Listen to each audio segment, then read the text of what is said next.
पिछले 10 दिन से ही मुंबई शहर बारिश में डूबा हुआ था। जहाँ देखो वहाँ झमाझम बारिश हो रही थी और ऐसी बारिश जो रुकने का नाम ही नहीं ले रही थी। एक छोटी सी चौल जहाँ पर राधा अपने परिवार के साथ रहती थी। राधा का पति सुरेश रिक्शा चलाता था और थोड़ी बहुत मजदूरी करके घर का गुजारा भी कर लेता था। राधा भी घरों में काम करके थोड़े बहुत पैसे कमा रही थी, पर जहाँ वो काम करती थी वो घर बहुत दूर थे, जहाँ उसे बस से आना जाना पड़ता था। बारिश की वजह से राधा का काम तो बंद हो ही गया, साथ ही सुरेश का रिक्शा कीचड़ में फंसने की वजह से काफी हद तक टूट गया था। अब जब रिक्शा ठीक होता, बारिश रुकती, तभी तो सुरेश रिक्शा चलाने जाता। मुसीबत की इस घड़ी में घर में उदासी छाई हुई थी। दादी बहुत भूख लगी है, मुझे रोटी दे दो ना। दादी, मम्मी कहाँ गई है? सुबह से वापस नहीं लौटी। माँ राधा कहाँ गई है? कुछ बताकर नहीं गई क्या? बोल रही थी लाला से राशन लेने जा रही हूँ, थोड़े पैसे रखे थे, सोच रही थी उन पैसों से थोड़ा राशन ले आएगी।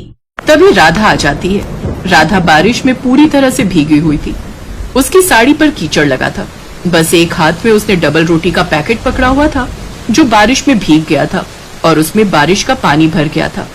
दादी, मम्मी आ गई। मम्मी क्या लाई हो? बहुत तेज भूख लग रही थी। राधा, तू राशन नहीं लाई? नहीं माँ जी, लाला ने राशन नहीं दिया। जो पैसे मैंने उसको दिए थे उसने वो पिछले उधार के कहकर ले लिए। बड़ी मुश्किल से बार बार कहने पर ये 10 रुपए वाली एक डबल रोटी ही दी, पर बारिश तेज थी तो ये भी गीली हो गई। मैं तवे पर सेक देती हूँ, ज्यादा पानी अंदर गया नहीं होगा। कैसा बेशरम है ये लाला, किसी की मजबूरी भी नहीं समझते ये लोग। कुछ दिन रुक जाता तो इसका क्या बिगड़ जाता? बताओ तो, जो थोड़े बहुत पैसे तू लेकर गई वो भी ले लिए उसने। मुसीबत के समय बहुत कम लोग होते हैं जो काम आते हैं, और ऐसे लोग फरिश्ते होते हैं जिन्हें भगवान धरती पर भेजते हैं। पता नहीं हमें ऐसा कोई फरिश्ता कब मिलेगा जो हमारी मदद करेगा। माँ, ये सब किताबें और कहानियों में होता है। रिक्शा बाहर टूटा पड़ा है, लाला उधार नहीं दे रहा। किसी से मदद मांगने भी जाऊंगा तो कोई मदद नहीं करने वाला। कहाँ काम ढूंढूं? बारिश रुकी तो रिक्शा जुड़वाने के लिए जाऊं, कहीं मजदूरी करने जाऊं, पर मजदूरी भी कैसे करूं? पानी सड़कों पर भरा हुआ है, हर कोई अपनी दुकान बंद करके बैठा है। कहीं भी मजदूरी का काम नहीं मिल रहा। सुबह से 4 चक्कर लगा चुका हूँ। चिंता मत कर मेरे बेटे, सब ठीक हो जाएगा। भगवान पर विश्वास रख, वो सब ठीक करेंगे। अगली सुबह राधा जल्दी उठ गई। वो बहुत चिंता में थी। वो घर से काम की तलाश में जाने लगी। तभी उसकी सास ने उसे रोक दिया। राधा, क्या हुआ बहू? तुम तैयार होकर कहाँ जा रही हो? माँ जी, कुछ न कुछ तो करना ही पड़ेगा। मुझे काम ढूंढने के लिए जाना ही होगा। ऐसे नहीं हो पाएगा। इनकी भी तबीयत ठीक नहीं है, बच्चे भी कुछ न कुछ खाने को मांग रहे हैं, घर में कुछ भी नहीं रखा। देखो बहू, मैं तुम्हें अकेले नहीं जाने दूंगी, मैं तुम्हारे साथ चलूंगी। सुरेश अभी दवाई लेकर सोया है, बच्चे भी खेल रहे हैं। तू और मैं चलते हैं, कुछ न कुछ जुगाड़ तो कर ही लेंगे। राधा और उसकी सास बिमला काम की तलाश में निकल पड़ती है। बारिश तेज हो रही थी, साथ ही सड़कें पानी और कीचड़ से भरी हुई थी। चलते चलते अचानक बिमला कीचड़ में फिसल जाती है। उसकी सारी साड़ी खराब हो जाती है, शरीर और चेहरे पर भी कीचड़ लग गया था। राधा ये देखकर घबरा जाती है। अचानक एक कार उनके पास में आकर रुकती है। उसमें से एक सज्जन व्यक्ति जो थोड़े बुजुर्ग थे बाहर निकलते हैं। अरे अरे बहन जी, आप ठीक तो हैं? मैंने देखा अचानक से आप कीचड़ में फिसल गए। हाँ हाँ भाई साहब, मैं ठीक हूँ। पता नहीं कीचड़ में गड्ढा था, तभी पैर फिसल गया। बारिश में ये गड्ढे दिखाई ही नहीं देते। मैं आप दोनों को गाड़ी में घर तक छोड़ देता हूँ। आओ बेटा, माताजी को लेकर गाड़ी में आ जाओ। बहुत बहुत धन्यवाद अंकल जी। अंकल, हमें घर तक छोड़ देंगे? भाई साहब, कीचड़ से आपकी गाड़ी खराब हो जाएगी, हम लोग चले जाएंगे। कैसी बातें करती हैं बहन जी? गाड़ी की कीमत किसी व्यक्ति से अधिक थोड़ी है, और इस हालत में आपकी मदद करना मेरा कर्तव्य है। उस व्यक्ति के कहने पर राधा और उसकी सास गाड़ी में बैठ जाते हैं। राधा और उसकी सास की बातें वो व्यक्ति ध्यान से सुन रहा था। बहू, अब क्या करेंगे? मेरी वजह से तुम्हें भी परेशानी हुई। हम दोनों घर से काम की तलाश में निकले थे और देखो मैं कीचड़ में गिर गई और हम कहीं काम भी नहीं ढूंढ पाए। अब घर में चूल्हा कैसे जलेगा? सुरेश की दवाई भी तो लानी होगी तुम्हें।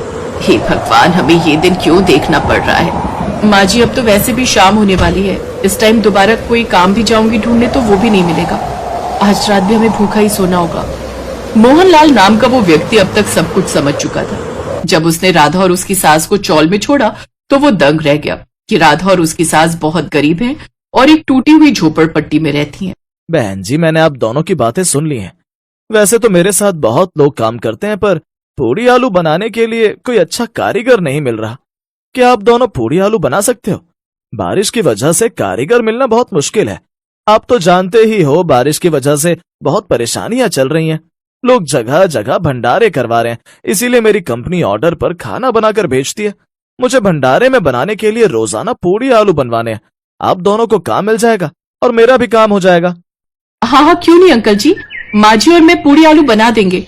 हम तो वैसे भी काम ढूंढ रहे थे, अगर आप काम दे देंगे तो बहुत अच्छा रहेगा। तो ठीक है, मैं आपको ये एड्रेस दे रहा हूँ, आप यहाँ पहुंच जाना और वहाँ आपको और भी कारीगर मिल जाएंगे, वो आपको सब कुछ समझा देंगे। राधा और उसकी सास की थोड़ी चिंता दूर हो गई थी, अब उन्हें काम मिल गया था। राधा और बिमला दोनों मोहनलाल के बताए हुए पते पर पहुंचती हैं। राधा और उसकी सास बहुत ही बढ़िया आलू पूड़ी बनाकर तैयार करती हैं। उन दोनों के हाथ के बने हुए पूड़ी आलू सबको बहुत पसंद आए थे। मोहनलाल उन्हें मेहनत के पैसे देता है। देखिए बहन जी, आप दोनों ने बहुत मेहनत से आलू पूड़ी बनाए।